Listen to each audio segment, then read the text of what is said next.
Hola amigos, ¿qué tal? ¿Cómo estáis?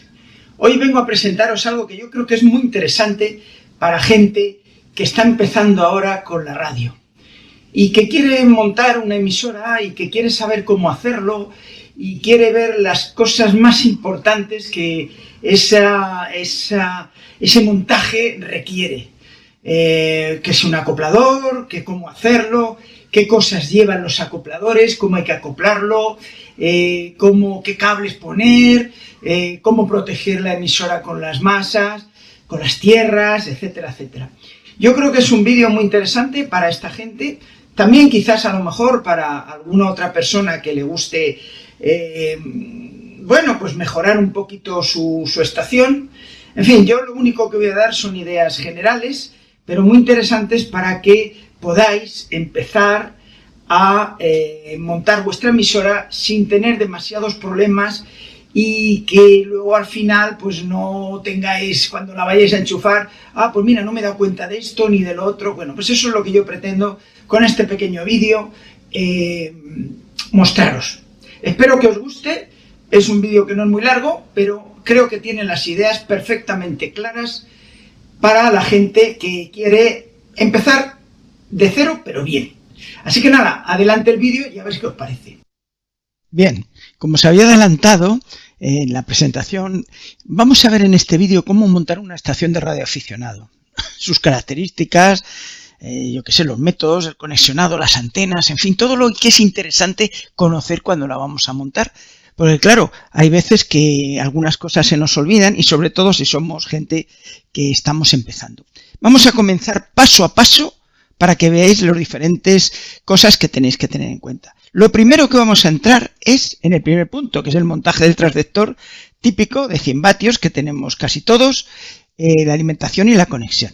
Bueno, tendremos una emisora y lo que tenemos que tener es conectarla a la red, pero cuidado, la red que tenga tierra eléctrica. Eso es muy importante, porque la tierra eléctrica nos va a proteger frente a alguna sacudida eléctrica que podamos tener por algún fallo del equipo o por algún fallo de la fuente de alimentación, ¿de acuerdo?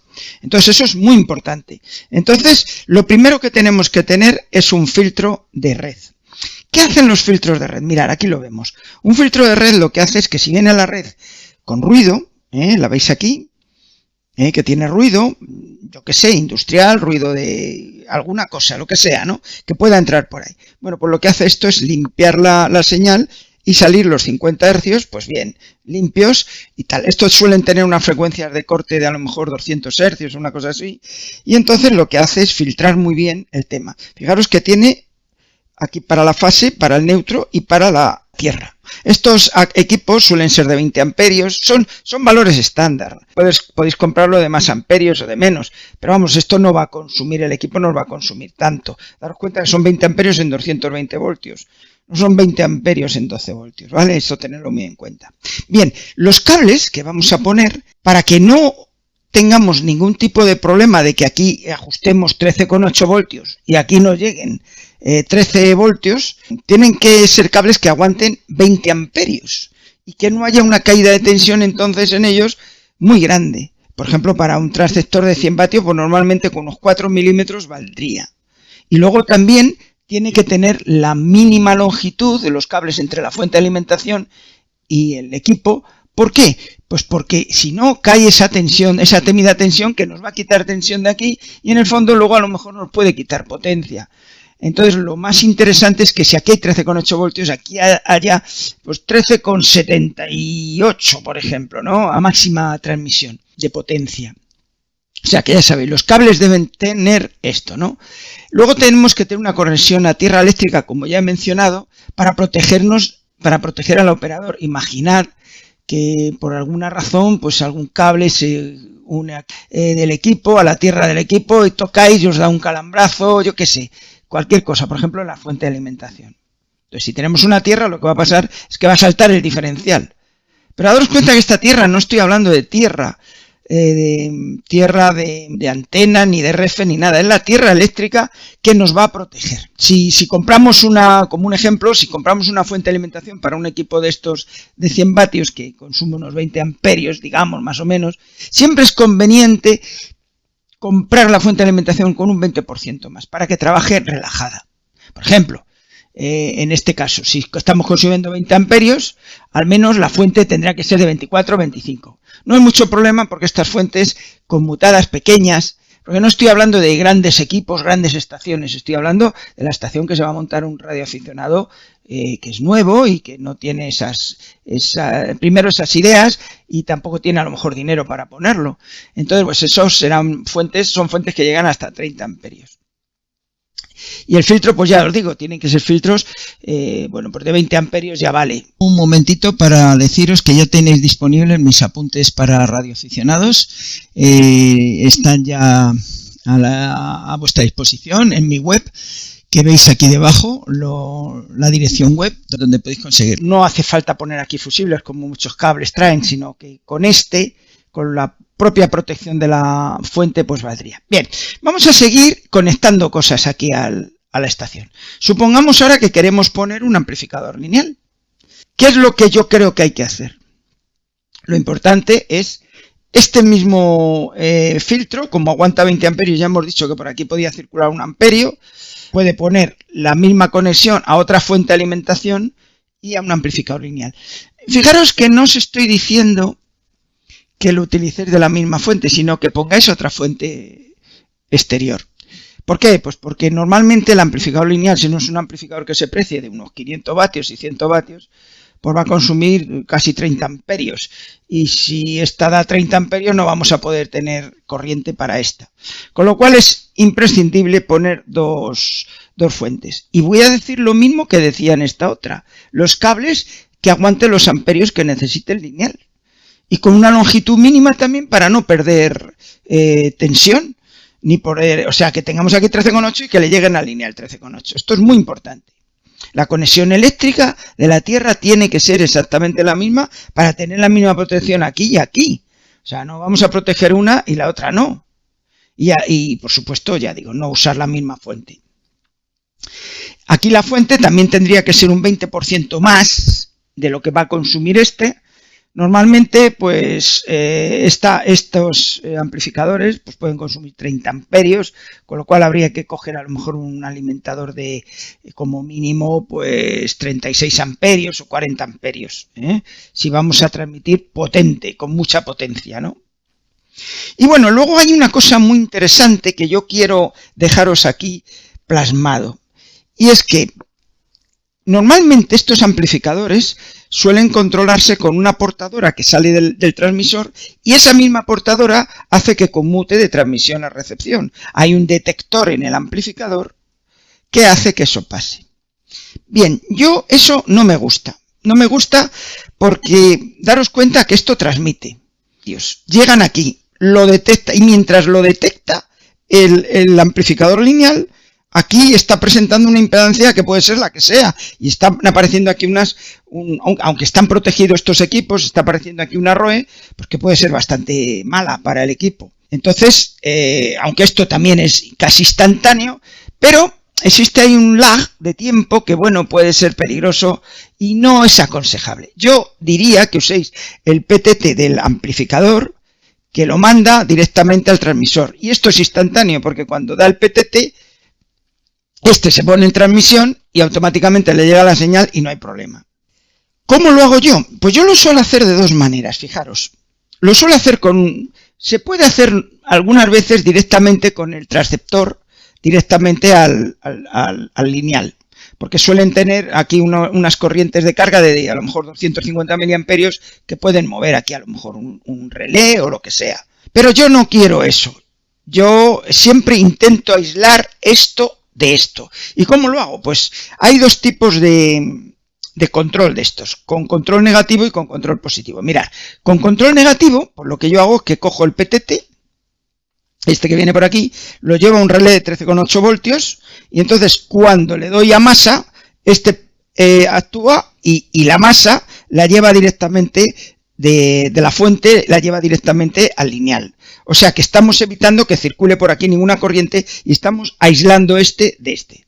¿Os habéis dado cuenta, no? Con un pequeño relé de 2 amperios chiquitines, de esos que hay chiquititos, que no valen nada. Entonces se coge 13,8 voltios y se hace este esquema. Si esto queréis meter mano al amplificador porque a lo mejor no tiene una entrada de PTT negativa ni tiene nada, pues normalmente se utiliza el control positivo, que es lo mismo. Le viene aquí un 0 y le da la masa, esto se pone a conducir la bobina, conmuta y salen aquí pues 13,8 voltios aquí. ¿Por qué digo esto?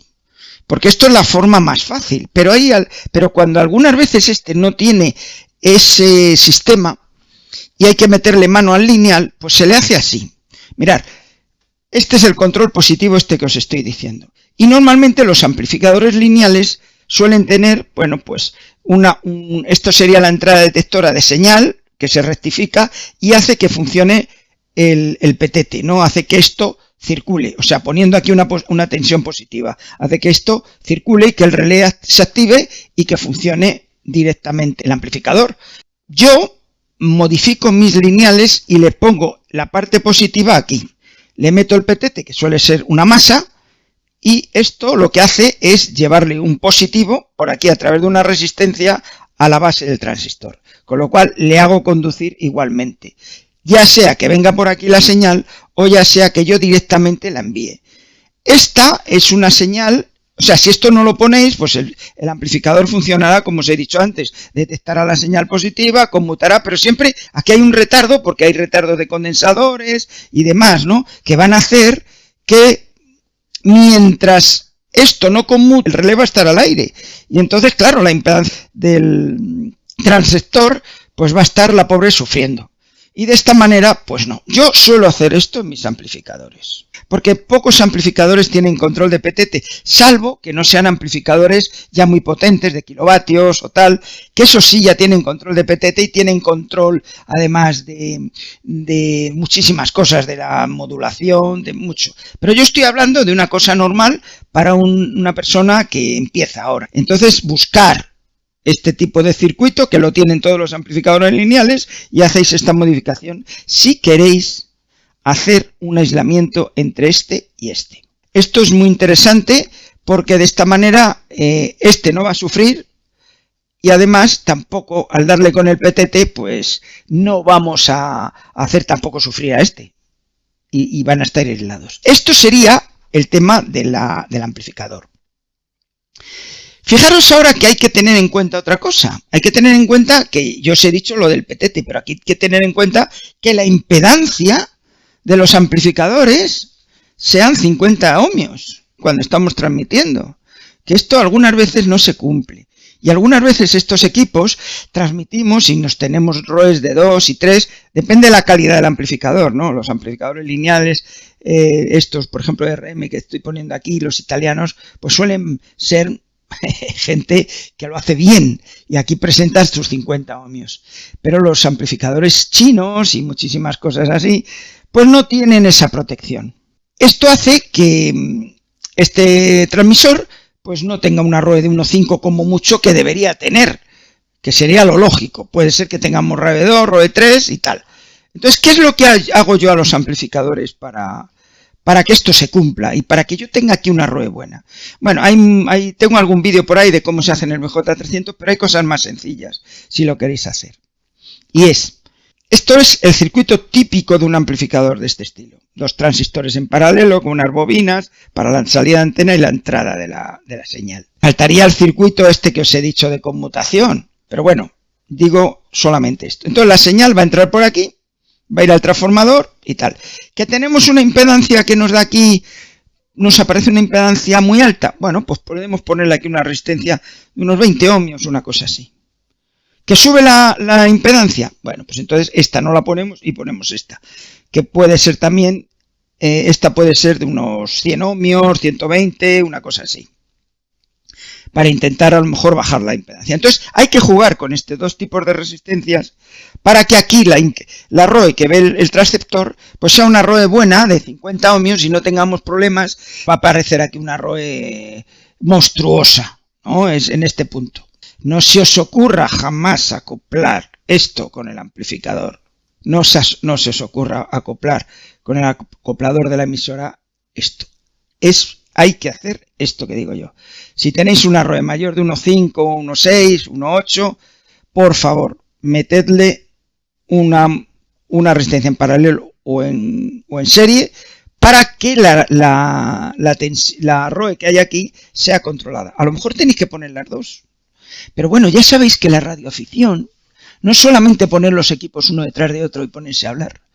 Es experimentar y adaptar vuestra señal y vuestro equipo a las condiciones mejores.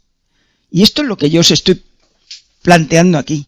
¿Cómo tenéis que hacer para que vuestro amplificador pueda tener la mejor adaptación? Fijaros que ya lo hemos aislado con el PTT. Y si encima le ponemos estas resistencias, lo que estamos haciendo es además adaptarlo en impedancia. Fijaros qué importante. Pues vamos a seguir haciendo cosas, porque ya hemos dicho que ya hemos puesto aquí esto y tal, y ahora, ¿qué es lo que nos falta aquí? Pues nos falta una cosa importante, y es el acoplador. El acoplador que va detrás de aquí, luego pondremos aquí la antena, y que puede ser automático o que puede ser manual. A mí me gustan los manuales, tengo que reconocerlo. Ya sé que los automáticos le dais y ¡plum! Acopla, y no hay ningún problema. Pero a mí me gusta porque puedo conseguir un ajuste mucho mejor manualmente que con uno de estos. Que estos son cuantificados, tienen saltos, aunque aquí puedes cambiar la bobina y tal, pero dan saltos cuantificados de bobinas. Y no, a lo mejor no llegas nunca a tener una ROE 1.1. Estos están muy bien, porque estos se ponen con un cable a los equipos. ¿Y qué es lo que ocurre? Pues que automáticamente le dice, que transmito, plaf, acopla y no tenéis que pensar en nada. Pero si queréis empezar por saber qué estáis haciendo, meterle aquí un acoplador. Es muy interesante. ¿Y por qué lo pongo aquí detrás? Pues porque ahora va a estar aquí la antena. ¿Y cómo se ajustaría este acoplador? Bueno, ahora lo vamos a ver en el siguiente paso. El acoplador debe aguantar por lo menos el doble de potencia que esto. ¿Por qué? Pues porque en condiciones normales, cuando la ROE es buena, no pasa nada, las tensiones dentro del acoplador no son terribles, ¿no? Están bien, pero cuando tenéis, por ejemplo, 100 vatios y tenéis una ROE de 3 en la antena, pues aparecen, y esto lo tengo, fijaros que el acoplador normalmente suelen ser 2 condensadores y una bobina. Entonces ajustáis aquí la banda y aquí ajustáis a tener el mejor acoplamiento. Pero claro, cuando hacéis esto, aparecen tensiones de más de 2000 voltios cuando pasan estas cosas. Me diréis, es que transmitir con una rueda de 3 no se puede hacer. Sí, ¿por qué no? ¿Por qué no? Eso es una cosa que yo estoy en contra de. ¿Por qué no? Si un acoplador nos va a proteger de esa señal. Ahora lo vamos a ver en el siguiente paso. Pero bueno, tener en cuenta esto, que si vais a transmitir con 100 vatios, compraos uno de 200. Y si tenéis dinero, uno de 400. ¿Por qué? Pues porque va a trabajar mejor. Y estas cosas no van a saltar chispas dentro de los condensadores, de aquí, de las bobinas. Va a trabajar bien, con un Q bueno, y no vais a estar al límite nunca. Estos igual, estos también tienen que aguantar el doble. No se puede transmitir aquí con 100 vatios y poner uno de 100, porque estáis al límite. Por ejemplo, cuando se usa el ATU 100, aunque es un ATU de 100 vatios, pero yo lo he probado y aguanta hasta 140, una cosa así. O sea que bueno, realmente lo dicen para transmitir con 100 vatios, pero ellos por dentro se protegen. Y aquí pues igual, yo recomiendo lo mismo, y os recomiendo también uno manual. Insisto, esta es solamente mi pensar, vosotros podéis pensar lo que queréis y poner un automático. Yo creo que esto es mucho más interesante. Luego además podéis apuntar los valores de los condensadores y de la bobina donde la habéis dejado en las bandas y es igual de rápido luego que esto. O sea que tampoco creéis que es una cosa así, ¿no? Vamos a dar el siguiente paso, porque ya nos estamos conectando a la antena. Mirar. ¿Cuál es el siguiente paso? Meter un medidor aquí de ROE. Y me decís, bueno, pero ¿para qué tantos medidores de ROE? Oye, aquí voy a tener un medidor de ROE, aquí otro. Pues no. No, este medidor de ROE es fundamental y es más importante casi que ninguno de estos. Fijaros por qué. Este de aquí, de la emisora, va a ver que esto lo tengamos ajustado y acoplado. Ya os he dicho cómo se hace. ¿Os acordáis? Os he dicho cómo se hace con esas resistencias, si no, y si compráis uno bueno, pues estará acoplado.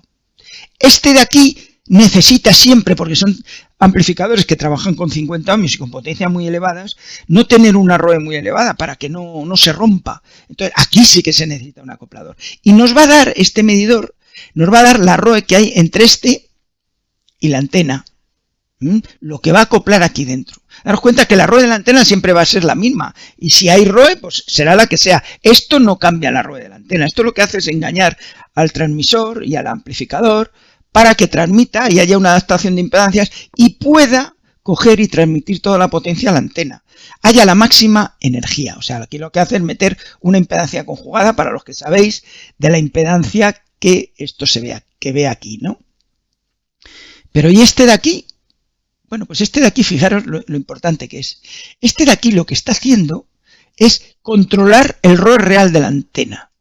O sea, si tú dices que en la banda de 20 metros tienes una ROE de 2, bueno, aquí vas a ver que hay 1,1 porque vas a acoplar. Pero aquí tienes una ROE de 2 y vas vigilando que tu antena no se mueva de la ROE 2. Porque si un día se mueve la ROE 5, este va a acoplar. ¿Y qué va a pasar? Pues que este no se va a enterar, va a seguir transmitiendo, pero la antena va a estar mal, está rota. O sea que esto es como un vigilante de cómo está la antena. Podéis ver más cosas. Podéis ver que la reflejada, cuando viene hacia el acoplador, vuelve y se vuelve a transmitir. Y veréis que la aguja, que aquí está transmitiendo 100 vatios, pues si tenéis una ROE de 3, por ejemplo, pues aquí veréis que la ROE es, la aguja de potencia se irá, pues a lo mejor a 120. ¿Estamos transmitiendo 120 vatios? No. Lo que pasa es que estamos transmitiendo los 100 vatios que vienen por aquí y los 100 vatios que vienen desde el transmisor y los 20 de vuelta que lo vuelve a mandar hacia arriba. Por eso medimos 120. Aquí hay un choque que ahora os explico para qué es. Daros cuenta lo siguiente. Este está midiendo la ROE real de la antena, ¿no? O sea que nosotros mandamos la señal de la antena por aquí y la reflejada viene por aquí. Está el choque entre medias, y viene por aquí y la mide. Pero claro, si tenemos corrientes de retorno, porque la antena no la tenemos suficientemente bien, estas corrientes de retorno se suman a la señal reflejada y os va a dar una ROE mayor de lo que tenemos. Bien, pues este choque va a evitar eso y va a hacer que podáis medir una ROE correcta en vuestro medidor de ROE. No vais a tener problemas de que, bueno, es que estoy aquí midiendo mal, que no sé qué, que no sé cuántos. No, lo vais a medir bien. Entonces ya sabéis lo que hay que montar y cómo lo estoy montando. Vamos al siguiente paso. Ya conectamos la antena y ya veis el choque que os he dicho. Ponemos un protector por si hay estática, por si hay lo que sea, y otro choque arriba. Luego os explicaré por qué hay que poner dos choques. Este ya lo habéis entendido. Pero también vais a entender más adelante porque tiene una doble función. Aquí está el choque y aquí tenemos nuestra antena. Que puede ser o no puede ser resonante. Da lo mismo. No os preocupéis porque no tengáis una ROE de 1,5, 1,1. Eso es un error que todo el mundo comete. Sí, es mejor tenerla, claro que sí, pero si la tenéis no pasa nada. Teniendo un acoplador no pasa nada. Porque lo que va a pasar es que si el acoplador no está así, pues podríamos tener problemas. Pero estando el acoplador, la señal va a volver otra vez.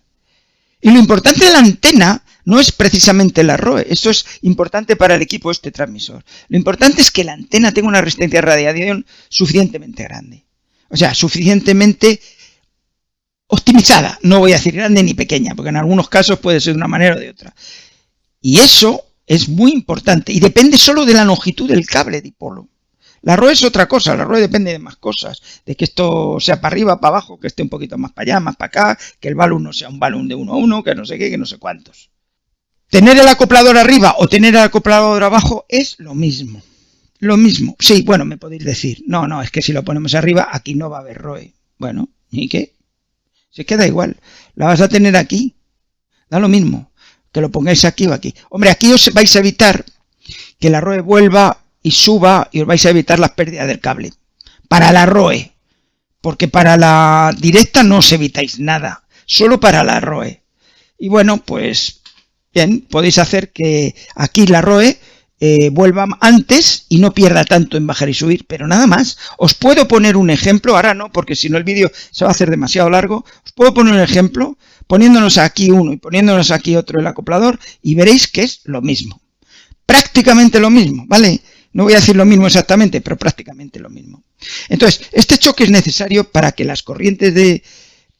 Lo que pasa es que en una antena de este estilo, que es un dipolo, es difícil que haya corrientes de retorno. Pero bueno, si las hay, porque no hemos equilibrado bien esto, porque el valor no es igual, bueno, pues esas corrientes de retorno las para este choque.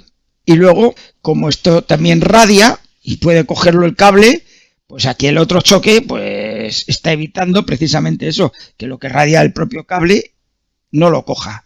Esto está evitando la corriente que viene de aquí directamente, pero esto está evitando las corrientes que la antena esté transmitiendo y que no venga por aquí. La tierra eléctrica, tengo que insistir otra vez que no es la tierra de RF. De hecho, aquí no va a haber tierra. Esto es una cosa simétrica y ya está. En otro tipo de antenas puede haber una especie de tierra y tal, pero aquí no. Y lo que hay que evitar es que aquí en el cuarto de radio entre una tensión de radiofrecuencia, ya sea con esto o con lo que os voy a mostrar más adelante. Yo creo que es una cosa muy típica todo este montaje, y además tengo que decir también que de las antenas, si la antena no es resonante, pues sí que el choque es necesario ponerlo. A lo mejor en esta, si la montáis muy bien, a lo mejor el choque no haría falta, con poner este ya valdría. Pero en una antena que no es resonante, que puede resonar en varias bandas y tal, o sea, que pueda acoplar en varias bandas, es importante poner esto de aquí. Entonces, vamos a ver ahora otro tipo de antena, que es una antena de este estilo. Daros cuenta que esta antena, una antena que por ejemplo sea en lambda cuartos, si tenemos una tierra perfecta que sería infinita, bueno, pues aquí por la teoría de imágenes aparece otra antena similar a esta y realmente lo que aparece es un dipolo, ¿vale? Que es el reflejo de la antena. Eso es un dipolo. Entonces aquí el rendimiento pues es la resistencia esta de aquí de radiación partido por la de radiación más la de pérdidas. Esto es la tierra. Cuanto peor sea esta tierra, esto se va difuminando y vais teniendo ya corrientes de retorno que van a venir por aquí. ¿Os dais cuenta? En el caso de que sea una tierra buena, no.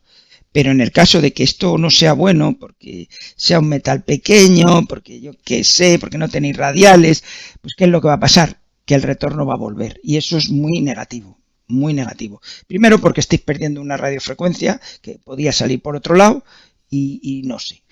Y luego las antenas que tienen, que vais a poner, que tienen radiales, estos radiales pues van a intentar hacer una especie de tierra para que, porque cuanto más radiales y demás, pues va a ser mejor. Pero tenéis que tener en cuenta cuando tenéis estos radiales, que los radiales enterrados es la peor de las soluciones. O sea, si esta antena la ponéis en el suelo y los enterráis en la tierra, es la peor solución. Ahí vais a tener unas pérdidas. Y luego cuando elevamos la antena, que ya no estamos cerca del suelo, digamos que a lo mejor a poca distancia, a unos 3 o 4 metros, daros cuenta que las antenas de HF no hace falta que estén, pero no hace falta que estén en una torreta ahí arriba y tal, no. Eso para los dipolos. Pero para estas antenas no. Entonces, si están elevados, pues con 4 radiales por banda, pues valdría. Si es una sola antena, pues 4 radiales. Y cuando ya está más elevado, pues bueno, pues sí, 4 radiales, pues también es una cosa, 4 por banda. Normalmente no se suelen poner, si tenemos 5 bandas, no se suelen poner 20 radiales, suelen poner 16, 18, en fin, depende un poquito, ¿no? Y luego hay una nota que quiero dejar aquí, y es que las antenas verticales realmente no suelen ser antenas verticales de lambda cuartos, sino que en realidad son, las antenas estas que no tienen radiales, quiero decir, son antenas que en realidad es una ENFID puesta para arriba con una adaptación de impedancias puesta aquí, pero realmente es un hilo largo con una adaptación de impedancia. Y ahora vamos a hablar de las tierras de RF. Daros cuenta que antes os he hablado de las tierras eléctricas, pero vamos a ver de las tierras de RF. Bueno, pues mirar, lo que hay que evitar es que en nuestro cuarto no haya para nada ninguna corriente de retorno. Y para eso nuestro cuarto tiene que tener tensión cero. Una tensión cero en nuestros equipos. Si tenemos una tierra cerca, podemos poner un cable y llevarlo a esa tierra, pero cuidado. Ese cable tiene que ser lambda medios o múltiplo de lambda medios para que los 0 voltios de aquí se pongan aquí. Mirad, esta es una sinusoide. Si yo estoy aquí en 0, en la longitud del cable aparece una sinusoide, en el otro lado tendré 0 también. ¿Lo veis, no? Bien, pero si ponéis un cable que tenga un lambda cuartos y lo enchufamos a cero, lo enchufamos aquí a cero, un lambda cuartos, fijaros que aquí vamos a tener una tensión máxima. Vamos a tener aquí una alta impedancia. Y no nos va a servir de nada poner este cable aquí a la Tierra. Para nada. Al revés, lo que vamos a hacer es estar haciendo el tonto. Porque nos va a estar aquí poniendo una impedancia muy alta y esto no vale para nada. Entonces, si queréis poner una de verdad, pues tenéis que poner lambda medios o múltiplo de lambda medios para que si tenéis una masa de verdad, una tierra, para que esto aquí sea cero. Daros cuenta que tenemos que conseguir que haya cero para que ninguna RF nos moleste. Y en esta gráfica se ve bien. Si ponemos cosas múltiplos de lambda cuartos no hacemos nada, porque aquí va a haber cero y aquí una impedancia elevada. Y si ponemos lambda medios, sí. Entonces, visto esto, imaginaros que no tenéis una masa en ningún lado. Una tierra donde ponerlas, pues podéis poner un cable, pero esta vez de lambda cuartos, lo que os he dicho bien. Porque un cable de lambda cuartos, bien aislado aquí, porque aquí os puede atizar, esto va a tener aquí una impedancia elevada, porque está desconectado, no está conectado a nada. Acordaros de este dibujo, quiero que veáis este dibujo. Estamos aquí en este lado. Entonces en el otro lado del lambda cuartos vamos a tener un cero. Luego poner un cable de lambda cuartos.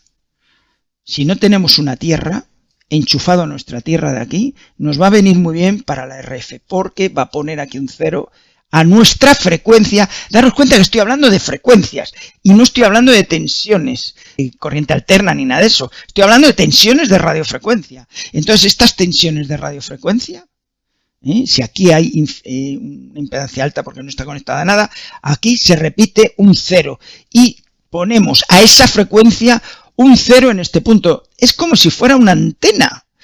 Es una antena que nos está forzando aquí un cero. ¿Os habéis dado cuenta? Esto es muy interesante. Yo lo tengo hecho así en mi casa. Yo no tengo una tierra para ponerla y tal. Y tampoco la puedo poner a la tierra de mi casa. Porque la tierra de mi casa tendrá no sé cuántos lambda cuartos o lambda tercios hasta que llegue a cero, ahí donde esté clavado el... Ahí lo que estoy haciendo es que a todos los vecinos le estoy metiendo porquería de radiofrecuencia. Eso no se os ocurre hacerlo. Hacer esto que os digo yo. Y luego ya definitivamente, pues para terminar, pues mirar, si tenemos una antena de HF y otra de VHF, pues un montaje podría ser este, la antena de VHF, porque es lo que típico, solemos tener aquí un equipo y aquí una antena. Si es multibanda, pues probablemente no le he puesto aquí el acoplador porque estos equipos suelen tener acopladores y suelen acoplar. Si aquí no hay si la antena es buena y está diseñada bien para esa multibanda que dicen. Tenemos los dos choques, ¿os acordáis? Este choque que hay aquí, el que había al lado de la antena y otro que he puesto antes, ¿os acordáis? Mirad estos, este y este. Bueno, pues esos dos son estos dos. ¿Y por qué le pongo otro en UHF? ¿Por qué? Pues porque la antena de HF va a transmitir y va a meter radio en el cable de UHF y VHF. No dentro, sino por fuera, por la malla. Y eso lo que va a hacer es que nos va a meter radiofrecuencia cuarto de nuestra radio. Entonces lo que hay que hacer es meter otro choque en este otro cable para que la radiofrecuencia de nuestra antena, estamos transmitiendo con 100 vatios, si la tenemos cerca a la otra, pues por su cable no nos baje y nos haga otra vez la movida. Podemos tener también aquí el filtro y luego podemos poner filtrejos de estos, que yo os aconsejo que lo pongáis en las alimentaciones, está bien, para hacer que todo esté aislado de la radiofrecuencia. Luego aquí la tierra, que insisto, esta tierra no es la radiofrecuencia es esta. Porque si yo conecto la tierra de radiofrecuencia aquí, lo que va a pasar es que esto va a circular por toda la casa y yo que sé cuántos lambdas va a ser y vamos a estar haciendo el indio. En cambio, si ponemos aquí un cable directamente al lambda cuartos, pues tendremos el aislador, un aislador aquí porque aquí va a haber una tensión grande, lo que os he contado aquí en este punto. No voy a insistir más, es lo mismo. Y luego podéis poner los protectores, porque esto está bastante bien, sobre todo cuando hay tormentas eléctricas, tormentas electricidad estática, esto funciona bastante bien. Y nada, espero que os haya más o menos dado una visión general este vídeo de cómo tenéis que montar una estación de radioaficionado, quiero hacer otro vídeo donde hable más profundamente de detalles de la estación de radioaficionado. Pero aquí tampoco la quería hacer demasiado larga, ya me parece que he llevado 30 minutos y tampoco creo que mucha gente lo quiera ver todo. Entonces, os lo dejo aquí para los que empezáis y si tenéis alguna duda ya sabéis, me escribís aquí debajo y yo contesto siempre. Y claro, apuntaros al canal, suscribiros, que me haréis un favor. Venga, un abrazo a todos y nos vemos en el siguiente vídeo.